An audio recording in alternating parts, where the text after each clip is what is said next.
नमस्कार, आप देख रहे हैं मनी सेंटर और मैं हूं आपके साथ विशाल शर्मा। जिस पेंशन को लेकर लाखों सरकारी कर्मचारी और पेंशन भोगी सालों से उम्मीद लगाए बैठे हैं, उसमें आने वाले वक्त में कुछ और बड़े बदलाव देखने को मिल सकते हैं।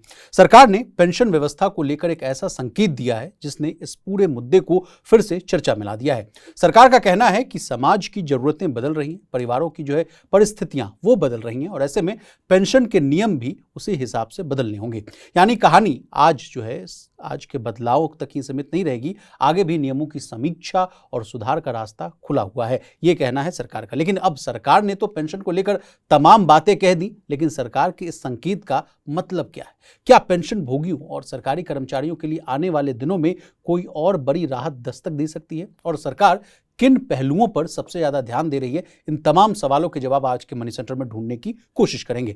पूरी चर्चा में शामिल होने के लिए हमारे साथ मौजूद है हमारे सहयोगी प्रवीण शर्मा सर। सर, आपका मनी सेंटर में बहुत स्वागत है। धन्यवाद विशाल। तो आज के शो में सबसे पहले पेंशन के नियमों में क्या बड़ा बदलाव आने वाला है, क्या क्या दिखेगा बदलाव, इस मामले को करेंगे डिकोड। इसके बाद सरकार क्यों घटाना चाहती है आईएएस, आईपीएस और आईएफएस अधिकारियों की संख्या, इस मसले को भी समझने की कोशिश करेंगे। और अंतिम में टेलीकॉम कंपनियों के पूरे बिजनेस मॉडल में होने वाले बड़े बदलाव को उसको भी जानने और समझने की कोशिश करेंगे। तो चलिए बिना देर किए फटाफट करते हैं मनी सेंट्रल की शुरुआत। सर, इस देश में पेंशन को लेकर अभी चर्चाओं का जो बाजार है वो बहुत गर्म है। दो अगर सेक्टर्स देख लिया तो एक सरकारी कर्मचारी का वर्ग और एक प्राइवेट सेक्टर में काम करने वाले कर्मचारियों का, दोनों वर्ग पेंशन को लेकर लामबंद होते हुए नजर आ रहे हैं। सरकारी कर्मचारी का वर्ग कहता है कि जो पुरानी पेंशन की जो व्यवस्था थी उसको हूबहू लागू कर दीजिए तमाम लोगों के लिए, उसमें कोई बार मत रखिए कि 2004 के बाद या 2004 के पहले की। अगर प्राइवेट सेक्टर की बात की जाए तो उसमें जो नौकरी कर रहे हैं उनकी मांग है कि भाई सबके लिए पेंशन होनी चाहिए, क्योंकि हम लोग को भी सरकार देखभाल करे। और जो गिग वर्कर्स हैं या जो तमाम समाज के अंतिम पायदान में खड़े व्यक्ति हैं, वो लोग भी चाह रहे हैं कि हमें भी कुछ रिटायरमेंट के बेनिफिट्स कुछ मिले सरकार की तरफ से, उससे कुछ जीना थोड़ा आसान हो। सरकार का इस पूरे मामले पर क्या एक नया वर्जन आया है? Over to you. नहीं, देखिए, जो कार्मिक मंत्री, कार्मिक और पेंशन और पब्लिक जो ग्रीवेंस जो रिड्रेसल मिनिस्टर हैं, स्टेट मिनिस्टर हैं, आपके राज्य मंत्री हैं जितेंद्र सिंह, उनका एक विशाल बहुत बड़ा बयान आया है और उसमें ये साफ तौर पे कहा गया है कि सरकार हमेशा ओपन रही है और ओपन है पेंशन से रिलेटेड जितने भी सुधार किए जा सकते हैं उनको लेकर जी। तो यानी सरकार पेंशन से जुड़े हुए रिफॉर्म्स के रास्ते पर चलना चाहती है और चल रही है, ऐसा उन्होंने कहा।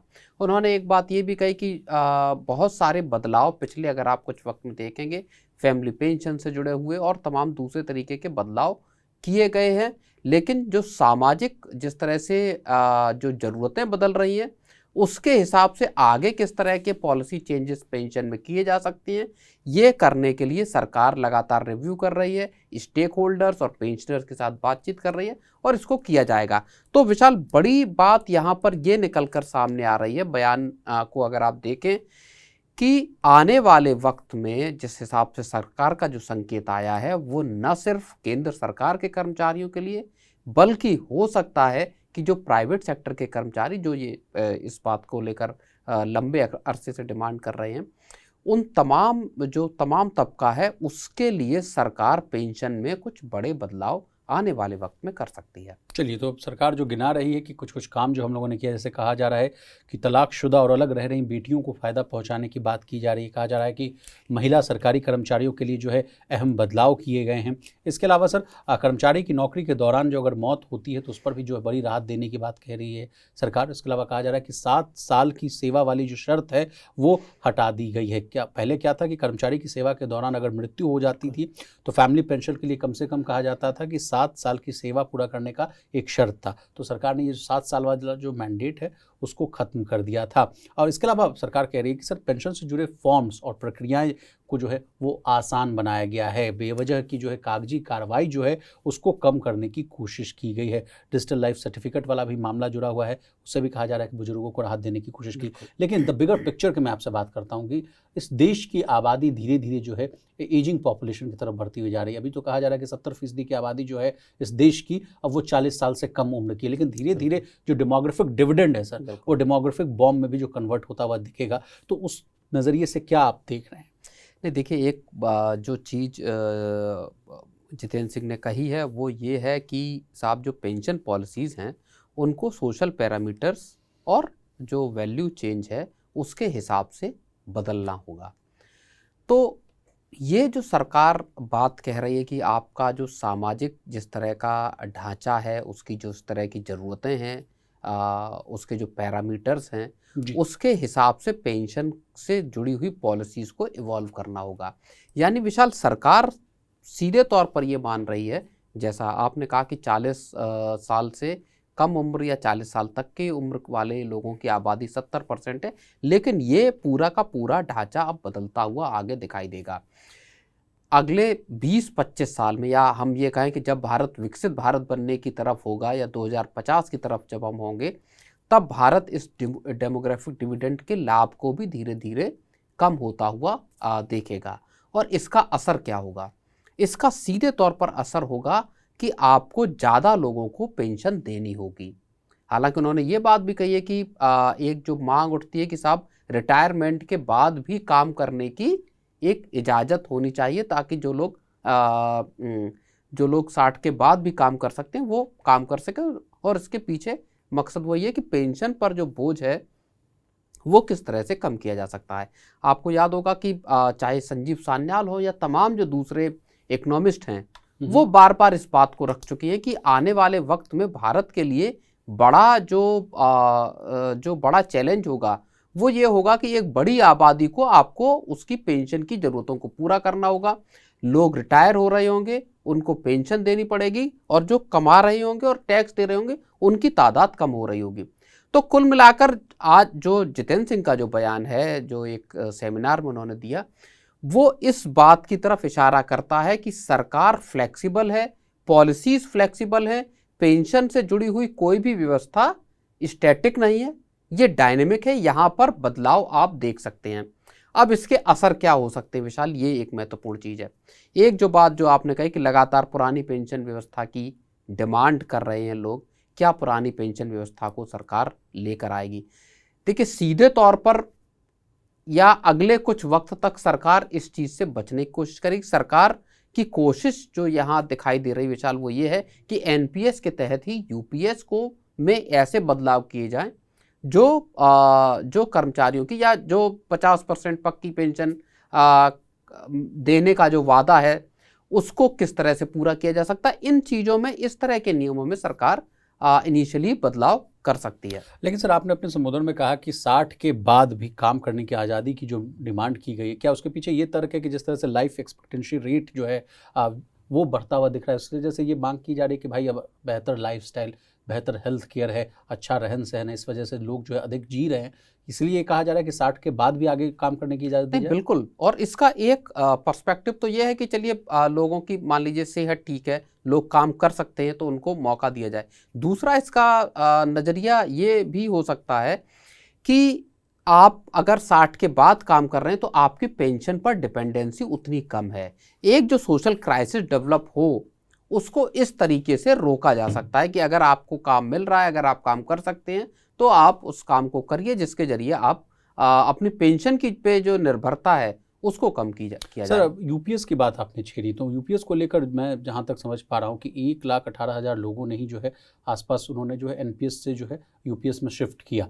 लेकिन सर, आप कह रहे हैं कि उसको अगर हू बहू जस्ट लाइक ओपीएस कर भी दे, तब भी मैं जितने भी कर्मचारी संगठनों से जब मैं बात करता था वो कहते थे कि भले यूपीएस को आप कह दे या सरकार कह दे कि एश्योर्ड पेंशन है, फैमिली पेंशन वाला मामला भी 60% के आसपास किया गया, उसमें कई बार संशोधन भी किए गए। पहले कहा गया कि 20 साल तक अगर नौकरी कर रहे हैं तब पेंशन मिलेगा, फिर उसको 25 साल तक के आसपास का किया गया था। ये सब तमाम मामले 25 से माफ़ कीजिएगा कि 20 के आसपास किया गया था।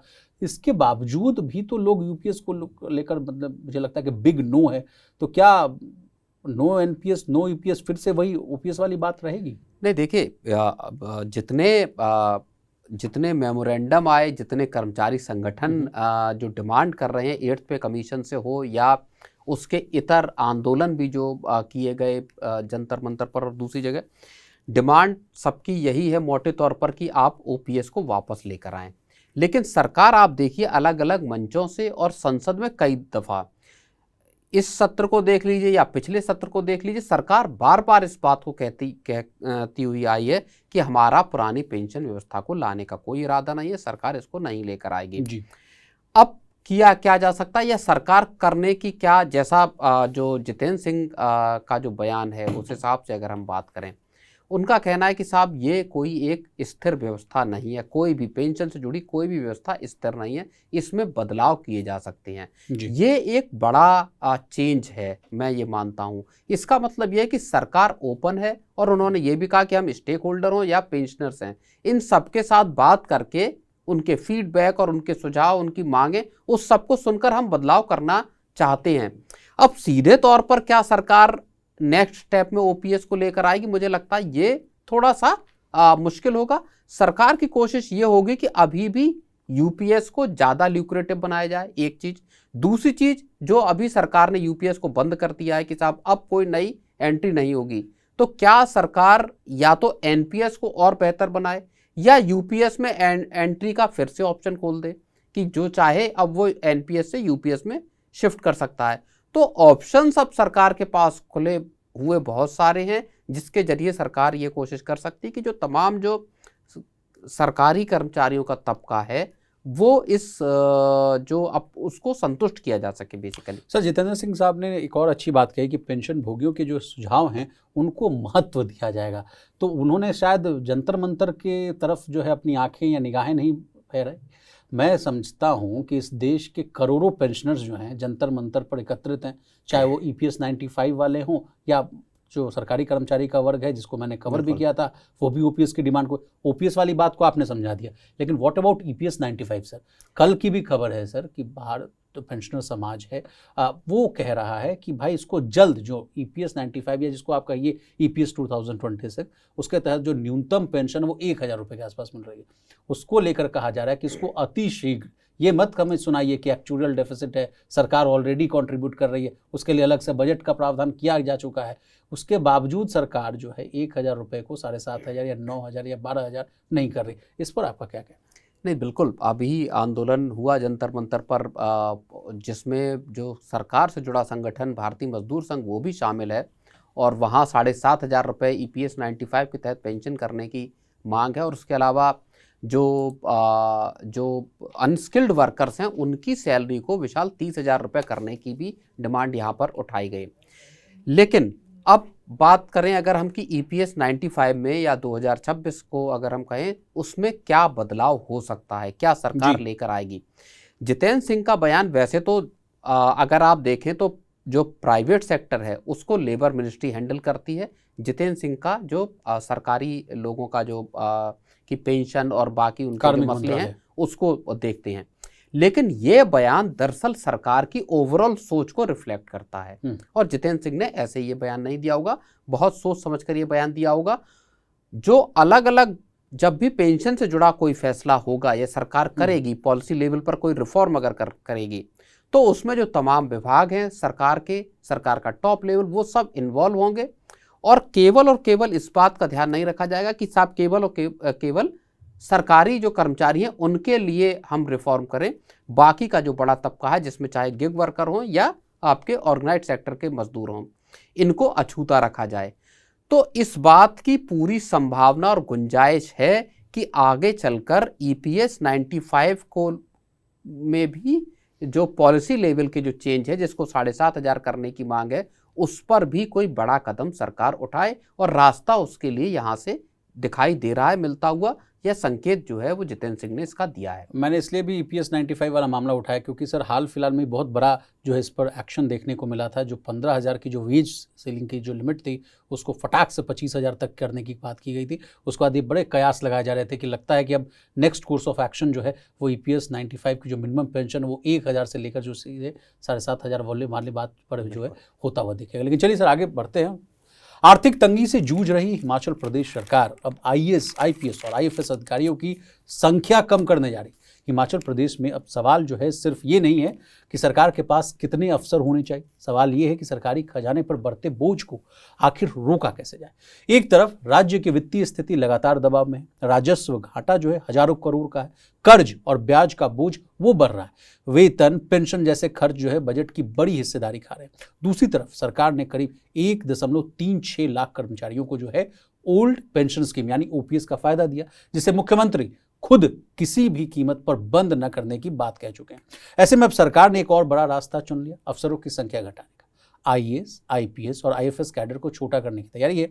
सरकार का तर्क है कि जब तक एक अधिकारी के पास पर्याप्त काम नहीं है तो फिर उस पर होने वाला खर्च क्यों उठाया जाए। लेकिन कहानी सिर्फ इतनी ही नहीं है प्रवीण सर, असल सवाल ये है कि क्या अफसरों की संख्या घटाकर हिमाचल प्रदेश जो है अपने वित्तीय दबाव को सच में कम कर पाएगा, या फिर ओपीएस, पेंशन, ब्याज और बढ़ते कर्ज का बोझ इतना बड़ा है कि सरकार को आने वाले दिनों में और भी कई कड़े फैसले लेने पड़े। Over to you. देखिए विशाल, ये कहानी सिर्फ और सिर्फ हिमाचल प्रदेश की अकेली नहीं है। हिमाचल प्रदेश को हम उसका एक न्यूज़ पॉइंट मानकर चल सकते हैं, लेकिन ये कहानी ये बताती है कि आने वाले वक्त में क्या एक बड़ा ब्यूरोक्रेटिक रिफॉर्म सरकार को करना पड़ सकता है। क्या आने वाले वक्त में जो टॉप लेवल की जो जॉब्स हैं, आईएएस, आईपीएस, आईएफएस, आईआरएस, इस तरह के जो एग्जाम्स हैं, उनके लिए क्या पूरा ढांचा बदला जा सकता है? क्या इन नौकरियों की संख्या आगे आने वाले वक्त में कम की जा सकती है? और ब्यूरोक्रेटिक रिफॉर्म की जिसकी बार बार हम बात करते हैं, उसका रास्ता यहाँ से क्या निकलता हुआ दिखाई देगा। अब सरकार का साफ तौर पर, हिमाचल प्रदेश सरकार की बात करें तो सरकार का कहना है कि साहब 200 करोड़ रुपए बचेंगे अगर हम कुछ जो आईएएस, कुछ आईएफएस और कुछ आईपीएस लोगों को जो है, या हम अपना जो स्ट्रेंथ है, सैंक्शन जो पद हैं, उसको अगर हम कम कर देंगे। आईएएस 153 है, 130 करने की बात है, आईएफएस 118 से 83, और आईपीएस को लेकर भी जो सुखविंदर सिंह सुक्खू हैं जो सीएम हैं, उन्होंने कहा कि ये भी 96 जो पद हैं इनको हम कम करना चाहते हैं। आपने बात की कि किस तरह से हिमाचल प्रदेश की सरकार संकट में है, कैश स्टार्व्ड है, मतलब नकदी की कमी है, खजाने की हालत खस्ता है। स्थिति ये है कि डेट जो है हिमाचल प्रदेश का विशाल, वो 1 लाख करोड़ रुपए के पार चला गया है, और सरकार जो 100 रुपये खर्च करती है उसमें 25 रुपये आप समझिए सैलरीज पर जाते हैं, 20 रुपये जो है वो पेंशन पर जाते हैं, 12 रुपये इंटरेस्ट पर जाते हैं, और 10 रुपये जाते हैं डेट के रीपेमेंट पर, यानी प्रिंसिपल अमाउंट मान लीजिए जो कर्ज लिया उसके ब्याज की अदायगी के लिए। उसका प्रिंसिपल पे 10 रुपए जा रहा है, 12 रुपए जा रहे हैं उसके इंटरेस्ट पर, तो 22 रुपए तो आप डेट सर्विसिंग पर चुका रहे हैं, और आपका 25 और 20 हो गया, आपका 45 रुपए आप चुका रहे हैं सैलरी और पेंशन पर। तो अब आप बताइए कि बाकी आपको सड़क, स्कूल, हेल्थ केयर, जन कल्याण, जिसमें तमाम सारी वहाँ पर भी आकर कई सारी ऐसी वेलफेयर स्कीम आ जाती हैं जो सरकार को चलानी पड़ती हैं, इन पर आपको खर्च करने के लिए पैसा बचता नहीं है। और बहुत थोड़े से अधिकारियों को हटाकर अगर सरकार ये कह रही है कि साहब 200 करोड़ रुपए बचाए जा सकते हैं, तो अगर आप पैन इंडिया इसको देखें, मेरा बड़ा सवाल इसी बात को लेकर कि क्या आने वाले वक्त में जो देश के दूसरे राज्य हैं, मान लीजिए उत्तर प्रदेश है, बड़ा राज्य है, महाराष्ट्र है, बिहार हो गया, इस तरह के जो बड़े राज्य हैं, तमिलनाडु हो गया, इस तरह के बड़े राज्य भी क्या इस तरह की डिमांड कर सकते हैं? क्योंकि राज्यों में कर्ज के स्तर जो है वो तमाम राज्यों में स्थितियां यही हैं, और अगर ये किया जाता है तो क्या केंद्र सरकार को फिर कुछ बड़े फैसले लेने पड़ सकते हैं जो कि पूरे के पूरे ब्यूरोक्रेटिक। अब जैसे सुक्खू सरकार का ये कहना है कि साहब बहुत सारे जो आईएएस और आईपीएस या आईएफएस हैं, अगर हिमाचल प्रदेश की बात करें तो आईएफएस से मतलब हो गया वहाँ के फॉरेस्ट सर्विसेज के अफसर, तो बहुत सारे अफसर ऐसे हैं जिनके पास काम ही नहीं है, खाली बैठे हैं। लेकिन ये स्थिति क्या दूसरे राज्यों में भी है? जिन राज्यों में, और इसको लेकर देखिए पब्लिक परसेप्शन हमेशा जो बड़े अफसर हैं उनको लेकर हमेशा, अगर आप देखेंगे प्रशासनिक व्यवस्था या लोगों के कामकाज क्या जमीन पर हो पाते हैं, कितने होते हैं, कैसे होते हैं, क्या उनके लिए कोई एग्जैक्ट डिलीवरी सिस्टम मौजूद है, उसका जवाब ज़्यादातर अगर आप लोगों से बात करेंगे तो वही आएगा कि साहब काम करने जाओ तो दफ्तरों के चक्कर काटते फिरें। तो जिला मुख्यालय से लेकर और आपके राज्यों के राजधानी तक लोगों की, आम लोगों की क्या समस्याओं का निराकरण कर पाने में जो ब्यूरोक्रेसी है ये सक्षम साबित हुई है। और तमाम तरह के आपको उदाहरण मिलेंगे, मतलब अगर आप 4-5 साल देख लीजिए या पीछे से आप अब तक देख लीजिए, जहां ये पता चलता है कि साहब प्रशासनिक व्यवस्था पूरी तरह से लचर और फेल साबित हुई है बार बार। सर, आपने जो बात कही उसको मैं सपोर्ट करता हुआ दिखता हूँ, और मैं इसलिए भी कह रहा हूँ कि तमाम देश के इकोनॉमिस्ट और ग्लोबल ब्रोकरेज हाउस की रिपोर्ट को भी हम लोगों ने कवर किया बीते 1 साल में। तमाम लोगों ने कहा कि इस देश की सबसे, अगर मूलभूत, अगर आप समझिए कि सबसे बड़ी एक चुनौती समझिए, एक कारण समझिए, थोड़ा अगर लगाड़ अगर हम लोग जो साबित हो रहे हैं उसके पीछे कारण है लाल फीताशाही। तो उसको दुरुस्त करने के लिए जो है कहा गया कि जिस तरह से रोड ब्लॉकर्स की तरह ये लोग काम करते हैं, या कई बार हम लोगों ने उदाहरण देखा कि कई लोगों ने जो है, बहुत अच्छा एक रील वायरल भी हुआ था सर, कस्टम्स विभाग का मैं आपको बता रहा हूँ, जिसमें एक जो है बिजनेसमैन ने कहा कि इतना यहाँ पर काम है, इतना यहाँ पे पेपर वर्क है, और इस तरह से जो है अफसरवाद जो है हावी है, कि मुझे लगता है कि इस देश से जो अपने कारोबार को समेट लेना चाहिए और बाहर जाकर ही जो है कारोबार करना चाहिए। क्या आप सहमत हैं सर कि लाल फीताशाही अभी भी बिल्कुल, लाल फीताशाही बिल्कुल अपने चरम पर है, चरम पर कह लीजिए उसको। दूसरा बड़ी चीज ये है कि क्या आप डिलीवर कर पा रहे हैं। इतनी बड़ी तादाद में अफसर अपॉइंटेड हैं पूरे देश भर में, 5,500 के आसपास हैं। हाँ, केंद्र सरकार से लेकर राज्यों तक, जिलों तक, एक के बाद एक आपका पूरा मल्टी लेयर्ड सिस्टम बना हुआ है। और लोगों की अगर आप समस्याओं को देखेंगे, चाहे आप बड़े शहरों में आ जाइए, चाहे आप छोटे शहरों में चले जाइए, लोगों की समस्याएं जस की तस बनी हुई हैं, बढ़ रही हैं।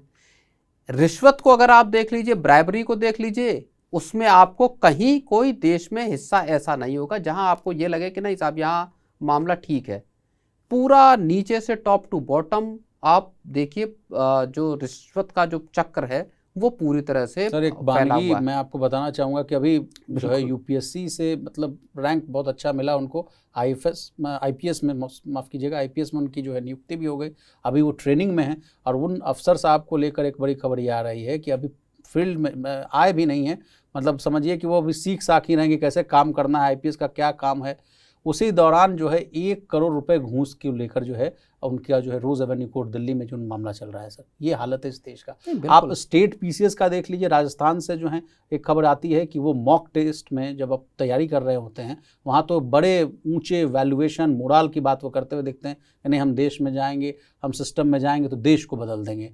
और पता चलता है कि फर्स्ट पोस्टिंग में 4 लाख, 6 लाख, 10 लाख, 60 लाख रुपए को जो है कैश लेते हुए पकड़े जाते हैं। तो क्या, जिस तरह से मुझे याद है, मैं खुद भी सिविल सर्विसेज एस्पिरेंट रह चुका हूं सर, पेपर को जो है इंट्रोड्यूस किया गया था, उसमें कहा गया था कि एथिक्स मोरालिटी वाला भी एक जो है आपका जो है एक पेपर देना पड़ेगा। बड़े अच्छे 20-20, 30-30 सवाल पूछे जाते हैं यूपीएससी के द्वारा कि बताइए आप अगर फला जिला के कलेक्टर होंगे और आप किसी शादी में आपका कोई व्यक्ति आएगा और आपसे बोलेगा कि भाई 50 किलो चीनी दे दीजिए, तो उस समय आपकी क्या तार्किक काम करेगी, मोरल क्या काम करेगा, जब उस समय जो है चीनी को लेकर क्राइसिस हो। ऐसे ऐसे सवालों के जवाब जो है एस्पिरेंट से पूछे जाते हैं, उसका बड़ा लच्छेदार तरीके से जवाब दिया जाता है, और फर्स्ट पोस्टिंग में 1 करोड़ 100 करोड़ रुपए घूस लिए जाते हैं। कैसे देश बदलेगा सर?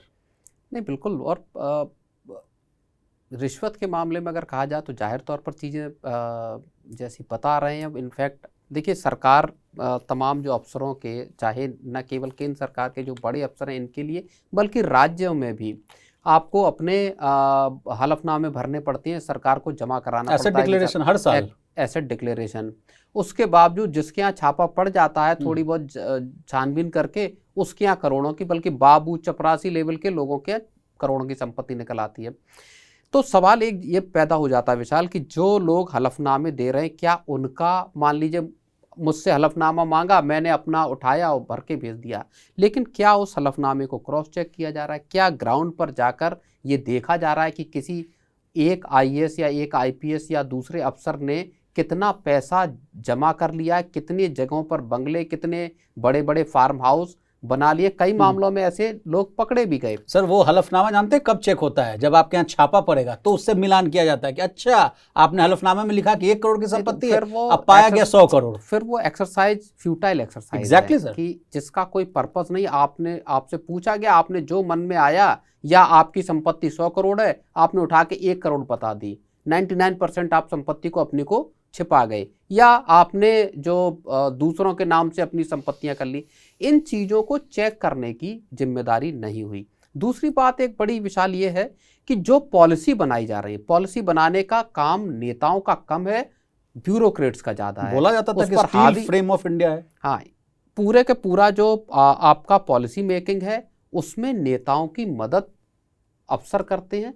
नेता आपका मोटे तौर पर उन्होंने एक राय मशवरा दे दिया ज़्यादातर चीज़ें फ्रेम करने का, लेकिन क्या जो पॉलिसी बनती है वो वाकई लोगों के हित में काम करने के योग्य हैं, या पॉलिसी इस तरह से बनाई जाती है ताकि कुछ सर्टेन तबकों को फ़ायदा हो सके और बाकी जो जो आम आदमी जो उसके सेंटर में, उसको उसका कोई फ़ायदा नहीं होता। और हम लोग कई बार देखते हैं कि आज पॉलिसी आई, 4 दिन बाद उठाया और उसको पॉलिसी को वापस ले ले, जैसे ही उसको लेकर एक रार मची। सर, सॉवरेन गोल्ड बॉन्ड इतना अच्छा तरीका आपने समझाया था कि सरकार के बाबू लोगों को समझ ही नहीं आया कि जो पेपर हम लोग जो है जनता को दे रहे हैं, उसके एवज में बैक साइड में उतना सोना जो है स्टोर करें, बाद में सरकार को लाखों करोड़ों रुपए का नुकसान हुआ। ये तो है पॉलिसी मेकर्स का सोच। अब मैं एक वानगी बताता हूँ। एक जगह एक सड़क बन रही है, सड़क जो है उसकी चौड़ाई 80 फुट है, नाम भी उसका 80 फुट के नाम से है कि 80 फुटा रोड है। एनक्रोचमेंट के जरिए वो सड़क रह गई है 30 फुट 40 फुट की, 35-40 फुट की होगी। अब उसमें 3-4 फुट बल्कि 5 फुट के आसपास का किसी ने पॉलिसी बनाई या किसी ने तय किया कि यहाँ डिवाइडर बना दिया जाए, 5 फुट की जगह घेर कर वो डिवाइडर, दोनों तरफ सड़क खत्म है। अब दोनों तरफ उस सड़क पे जाम लगने लगा है। तो आप समझिए कि कौन अफसर हैं जो इस तरह की बिना सोची समझी पॉलिसीज़ को अप्रूवल देते हैं। और इसीलिए मतलब देश की जनता बहुत ज़्यादा, कई बार देखते हैं, बार बार आंदोलन होते हैं कि त्रस्त आती हुई नज़र आती है कि साहब ये जो जिनको बिठाया गया है क्या वो वाकई डिलीवरी दे पा रहे हैं।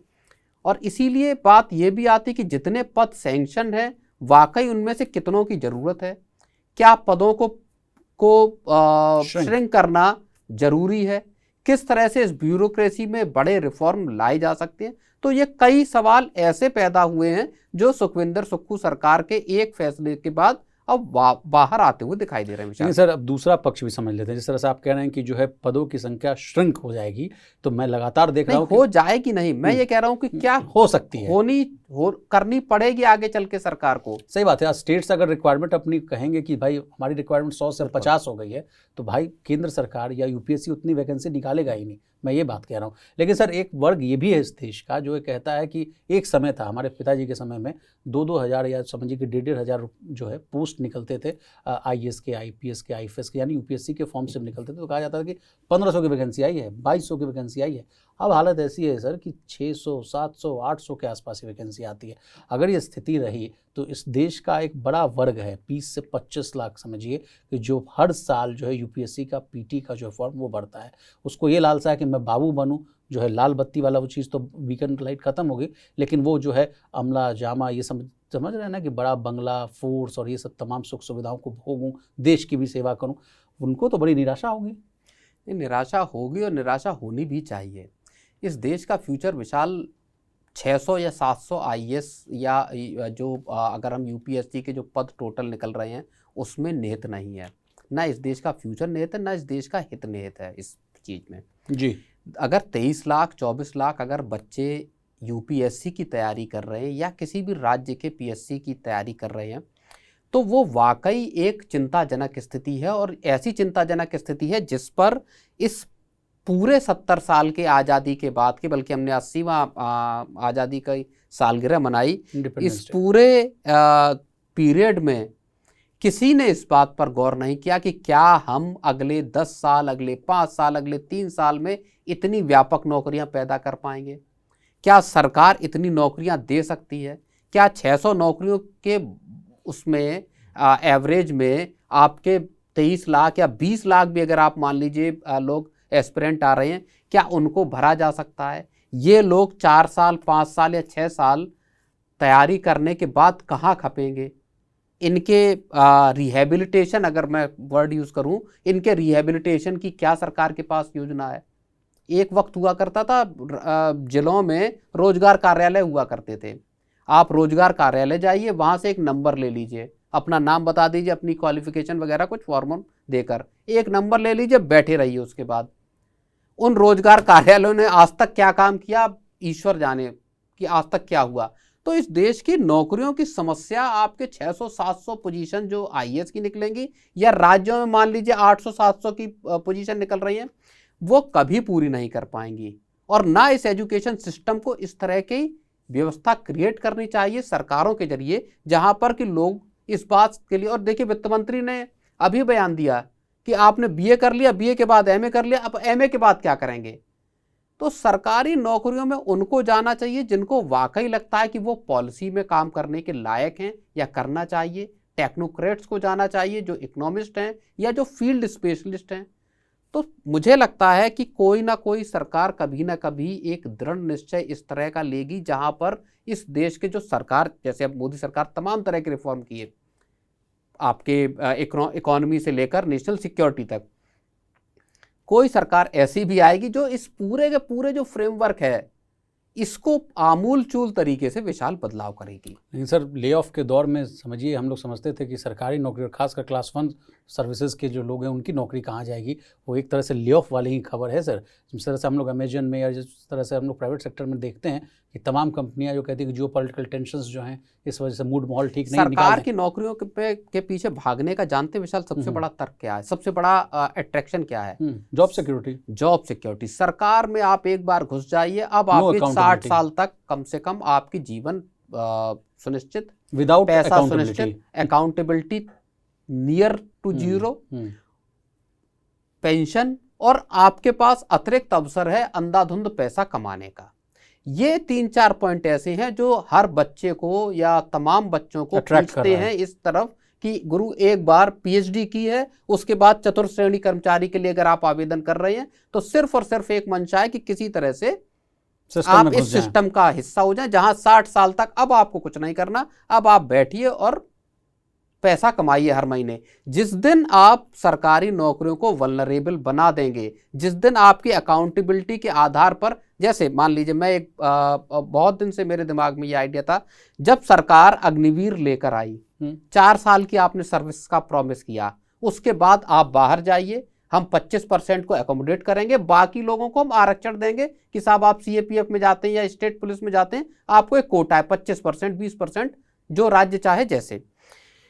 जिस दिन आप इस तरह की चीज को आप बाकी की सर्विसेज में ले आएंगे कि साहब हम आईएएस, आईपीएस, आईएफएस को भी अग्निवीर की तरह से रिक्रूट करेंगे कि 5 साल आप सर्विस कीजिए, आपका कॉम्प्रिहेंसिव रिव्यू होगा, आपने कितना काम किया, टाइमली डिलीवर किया कि नहीं, आप जिन क्षेत्रों में रहे वहां लोगों के रिव्यू क्या हैं। जब कोई नेता 5 साल में चुनाव में उतरता है तो लोग रिव्यू करते हैं कि साहब आपने सड़क नहीं बनवाई, मेरा वोट नहीं है आपके लिए। तो जिन अधिकारियों ने जमीन पर काम नहीं किया उनका भी इसी तरह का कॉम्प्रिहेंसिव रिव्यू हो, और 5 साल के बाद फिर सरकार देखे कि एक्सटेंशन करना कि नहीं तो आप बाहर, आपको 15-20% का जो कोटा मिल सकता है या आप कॉर्पोरेट में जाइए। 5 साल अगर आपने सरकार की सर्विस की तो आपने फील्ड में काम किया, आपने पॉलिसी लेवल पे काम किया, और अगर आप दुरुस्त हैं, ठीक ठाक हैं, तो कॉर्पोरेट आपको खपा लेगा, जैसा तमाम रिटायर्ड आईएएस को तमाम कंपनियों के बोर्ड में चले जाते हैं। एग्जैक्टली वो देखने को मिलता है। तो ये अग्निवीर जैसी स्कीम यूपीएससी, स्टेट पीएससी और जो तमाम सरकारी पद हैं, इसमें सरकार को लेकर आने की जरूरत है। हालांकि सर अग्निवीर का भी बहुत पुरजोर विरोध हुआ था इस देश की तमाम जो नहीं, लेकिन अब आप समझिए कि नेपाल के लोग आंदोलन कर रहे हैं कि उनको भारत में अग्निवीर में अग्निपथ जो स्कीम है उसमें पार्टिसिपेट करने की इजाजत दे नेपाल सरकार। अभी भारत के जो आर्मी चीफ हैं वो नेपाल के दौरे पे थे, तो आप ये समझिए कि वो स्कीम एक सक्सेस के तौर पर आ रही, जहां जो सीएपीएफ है उनमें सरकार कह रही है कि हम 50% तक आपको आरक्षण दे सकते हैं। तो मुझे लगता है कि जहां आप इन सर्विसेज को वल्नरेबल बनाएंगे, लोगों का अट्रैक्शन ऑटोमेटिक खत्म हो जाएगा। तो एक वक्त था सर कि जब स्टील फ्रेम ऑफ इंडिया की तरह से जो है आईएएस, आईपीएस और जो है क्लास 1 सर्विसेज को देखा जाता था, उनको अब समझिए कि मात्र 80 सालों में मैं समझ रहा हूँ कि उनको अब एक बोझ के तौर पर जो है अब देखा जाने लगा है। कहा जा रहा है कि अगर इनको हटा दें तो 200 करोड़ रुपये बच जाएंगे। कोई राज्य जैसे कह रहे हैं प्रवीण जी कि 80 सांसद है ना सर, 80 जिला है ना यूपी में, अगर वहाँ से अगर ये मांग उठने लग गई, बिहार में 38 जिला है, अगर वहाँ से डिमांड उठने लग गई तो समझ जाइए कि क्या होगा। अगर बोझ जैसी स्थिति होने लगी तो बड़ी दिक्कत हो जाएगी। चलिए आगे बढ़ते हैं सर। मोबाइल रिचार्ज कराने वालों के लिए आने वाले महीने जो है जेब पर भारी पड़ सकते हैं, क्योंकि देश की टेलीकॉम इंडस्ट्री में कुछ ऐसे संकेत मिलने लगे हैं जो इशारा कर रहे हैं कि सस्ता मोबाइल डेटा वाला दौर जो है अब धीरे धीरे खत्म हो सकता है। एयरटेल ने एंट्री लेवल के कुछ प्लान हटाए हैं और अब जियो ने ऐसा ऑफर जो है दोबारा लॉन्च कर दिया है जिसने बाजार में अगली टैरिफ हाइक की चर्चा तेज कर दी। ब्रोकरेज का अनुमान है कि अगर बढ़ोतरी हुई तो शुरुआती प्लान में करीब 50 रुपए तक का झटका लग सकता है। लेकिन सवाल सिर्फ इतना नहीं है कि रिचार्ज महंगा होगा या नहीं, सवाल यह है कि टेलीकॉम कंपनी आखिर किस बड़े बदलाव की तैयारी कर रही हैं और इस पूरे बदलाव में एयरटेल, जियो और वोडाफोन आइडिया में किसे सबसे ज़्यादा फायदा होगा। और at the end of the story sir कि इस खबर का असर जो है हम पे, आप पे, इस देश की जनता पर क्या पड़ेगा? नहीं, बिल्कुल देखिए, हम लोगों ने एक बार और भी डिस्कस किया था कि ये डायरेक्ट नहीं, इनडायरेक्ट जो तरीका है जहाँ पर कि आप अपने आरपू को बढ़ाने की या लोगों से पैसा ज़्यादा लेने की कोशिश करते हैं। दो कंपनियों ने इस तरह की जो शुरुआत है वो उसको कर दिया है। एयरटेल ने 50 रुपये बढ़ा दिया और बिना ये कहे कि हमने टैरिफ हाइक किया है, प्लान से खत्म कर दिया। प्लान खत्म कर दिया। अब आपके पास मजबूरी है कि आप इसके ऊपर जाएंगे अगर आपको मोबाइल अपना चलाना है। जियो ने क्या किया कि प्लान अपने खत्म नहीं किए, 299 का अपना प्लान तो रखा, लेकिन उन्होंने एक नई सर्विस जोड़ दी। बोले कि प्राइम आप सर्विस हमारी ले लीजिए, प्राइम जो सब्सक्रिप्शन है उसको ज्वाइन कर लीजिए, वो है साहब 300 रुपये का, 1 साल तक निश्चिंत रहिए और 1 साल तक हम कीमतें नहीं बढ़ाएंगे। लेकिन इसका मतलब दो तरीके से आप समझिए। एक तो कि आर्टिफिशियली आपकी कॉस्ट बढ़ गई, एयरटेल ने जिस तरह से बढ़ा दी, जियो ने बढ़ा दी, तो आपके ऊपर खर्चा बढ़ गया। एयरटेल ने लगभग 16% से ऊपर का दाम एक तरह से बढ़ाया। दूसरी बात यह है कि जिस तरह से जियो कह रहा है कि साहब 1 सितंबर 2027 तक आप फ्री हो जाएंगे किसी भी तरह के टैरिफ हाइक से, इसका संकेत विशाल सीधे तौर पर यह निकलता है कि अगले साल तक हो सकता है जियो और ये पूरी की पूरी जो 3 कंपनियों का जो लीग है टेलीकॉम कंपनियों का, वो एक बड़ा टैरिफ हाइक करें। और माना ये भी जा रहा है या एक्सपर्ट ये भी कह रहे हैं कि ये हाइक, क्योंकि 50 रुपये का हाइक तो यहाँ कर दिया सीधे तौर पर, ये हाइक 50 रुपये से ज़्यादा का हो सकता है। तो आने वाले वक्त में, अभी तक हालांकि वोडाफोन आइडिया ने किसी तरह का हाइक नहीं किया, और ये भी देखने वाली बात होगी कि क्या जो सब्सक्राइबर्स का अगर चर्निंग शुरू होती है यहाँ से, तो वो क्या वोडाफोन आइडिया की तरफ स्विच होते हैं। वोडाफोन आइडिया हो सकता है अगले 1-1.5 महीने इसी चीज़ को असेस करे कि क्या जो बिना प्राइस हाइक किए क्या कुछ सब्सक्राइबर्स टूटकर हमारे यहाँ आ सकते हैं। तो ये एक बड़ी दिलचस्प सी चीज़ है जहाँ कंज्यूमर्स को अल्टीमेटली एक घाटा होता हुआ दिखाई दे रहा है। वोडाफोन आइडिया को लेकर आपने बात कही सर, उनके लिए तो अच्छी खबर ये थी कि काफ़ी लंबे अरसे के बाद जो है सब्सक्राइबर एडिशन देखने को मिला था। लेकिन सर अब जो टेलीकॉम कंपनियों के जो पूरे बिजनेस मॉडल में जो बदलाव आ रहा है उस पर मैं आपका जो है ध्यान केंद्रित करना चाहूँगा। देखिए पहले जो है कंपनियों की रणनीति थी कि जो है सस्ता डेटा दीजिए, फिर उससे ज़्यादा कस्टमर्स आएंगे और उससे फिर ज़्यादा मार्केट शेयर आपको होगा। लेकिन अब कहा जा रहा है कि छोड़िए वो सब पुरानी बातें होंगी, रात गई बात गई वाली बात होगी। अब कहा जा रहा है कि बेहतर कस्टमर को ही चुनिए। जिस चीज़ हम लोग जो है एयरटेल के मामले में देखते थे कि उनके जो पोस्टपेड कस्टमर्स हैं उनको बड़ा वो लॉयल कस्टमर्स मानते हैं। कहा जाता है कि वो महंगे प्लान खरीदते हैं, उससे ज़्यादा आरपू आएगा और ज़्यादा कमाई होगी। क्या अब एयरटेल के मॉडल पर तमाम कंपनियां शिफ्ट होंगी? ना बिल्कुल, ये भी इस कहानी का एक बड़ा दिलचस्प पहलू है कि अब सब्सक्राइबर हासिल करना बहुत बड़ा फोकस एरिया नहीं रहा, और कंपनियां अब प्रीमियमाइजेशन जो है, आप जो आपके यूजर्स हैं उनसे ही ज़्यादा पैसा कैसे ले सकते हैं इसकी कोशिश कर रहे हैं। एक दूसरा, आप एक्स्ट्रा जो एक तरह से ये कहिए कि आप प्रीमियम सर्विस देने के बदले क्या अतिरिक्त पैसा ले सकते हैं। जैसे एयरटेल ने 5G की जो लेयर्ड एक सर्विस शुरू की कि साहब अगर आप महंगा प्लान लेते हैं तो आपको ज़्यादा अच्छा नेटवर्क, ज़्यादा अच्छा इंटरनेट मिलेगा, बाकियों को कमतर मिलेगा। तो अब हर कोई कोशिश करेगा कि यार मुझे बेहतर नेटवर्क मिले तो मैं 4 रुपये ज़्यादा दे दूँ। तो इस तरह की कोशिशें की जा रही, जहां मौजूदा सब्सक्राइबर्स हैं उन्हीं से ज़्यादा पैसा लेने की कोशिश की जा रही है। दूसरी चीज़ बड़ी ये है कि जो नए एडिशन हैं उनके पास मजबूरी में 3 ही लोग हैं, या तो आप एयरटेल के पास जाइए, या वोडाफोन के आइडिया के पास जाइए, या जियो के पास जाइए। वोडाफोन आइडिया का अभी भी नेटवर्क और तमाम तरीके की ऑपरेशनल हिकअप से अभी कंपनी गुजरी रही है। तो आइडियली फिर 2 लोग बचते हैं, एक आपका वोडाफोन, एक आपका जियो और एक आपका एयरटेल। तो अल्टीमेटली आपको इनमें से किसी एक को चुनना होगा। तो चाहे एयरटेल के पास चला जाए, चाहे जियो के पास चला जाए, दोनों में से किसी ना किसी एक को फायदा होगा ही। और एयरटेल चूंकि इन सब मामलों में ज़्यादा आगे है, अगर आप आरपू देख लीजिए या बाकी के अगर आप जो पैरामीटर्स हैं उसको देख लीजिए, तो एयरटेल को ये भी लगता है कि साहब हमारे पास तो ग्राहक का आना तय है। जी, अब चलिए सर, इसी पूरे विषय पर जो है मोतीलाल ओसवाल की एक रिपोर्ट आई है। उसमें उन्होंने कहा कि एंट्री लेवल स्मार्टफोन प्लान में जो है करीब 50% तक की बढ़ोतरी हो सकती है और ये बढ़ोतरी जो है अगले 6 महीने में देखने को मिल सकती है। उस रिपोर्ट में एक बात और ये कही गई है प्रवीण सर कि अगर टैरिफ हाइक जो है मार्च 2027 के बाद तक अगर टल जाती है तो बढ़ोतरी समझिए 50 रुपये नहीं होगी, उससे कहीं ज़्यादा हो सकती है। तो यानी आने वाले समय में सर मतलब तगड़ा मार पड़ने वाला है।